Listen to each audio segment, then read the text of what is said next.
زخمی شدن خانم نغمه بعد از ختم کنسرت جدیدش در امریکا. اما چرا دیگر به کارهای هنریش مانند قبل ادامه نمیدهد؟ وضعیت صحی بانو نغمه چگونه است و اکنون در کدام شهر امریکا زندگی می کند؟ من در این ویدیو پیرامون حقایق همین ماجرا خواهم پرداخت. پس در ادامه با کانال دنیا اینفو باشید.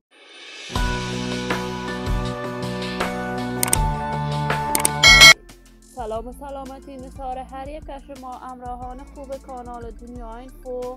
برای حمایت از من علامت سابسکرایب را فشار دهید تا ویدیوهای دیگر کانال من را از دست ندهید. بانو نغمه یکی از هنرمندان سرشناس کشور است که وی شهرت و محبوبیت بسزایی دارد. پشتون می باشد. وی در سن 18 سالگی به هنر آوازخوانی‌اش آغاز کرد و در آن زمان با منگل همسرش ازدواج کرد و در نتیجه این دو آهنگ‌های فراوان سرودند و صاحب 5 فرزند شدند. نغمه بعد از آن که شهرت و محبوبیت هنری خوب پیدا کرد از منگل جدا شد و روانه کشور امریکا شد. در امریکا بار دیگر ازدواج کرد ولی از شوهر دومش فرزندی نداشته است و به کارهای هنریش مانند قبل ادامه میداد.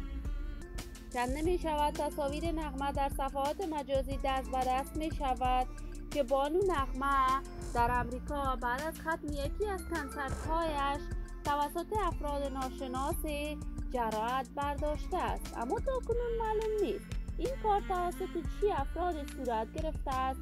اما وضعیت صحی بانو نغمه خوب گزارش داده شده است و اکنون در امریکا زندگی می کند و دیر می شود دیگر آهنگ جدید برای دوستداران و طرفداران صدایش نشر نکرد.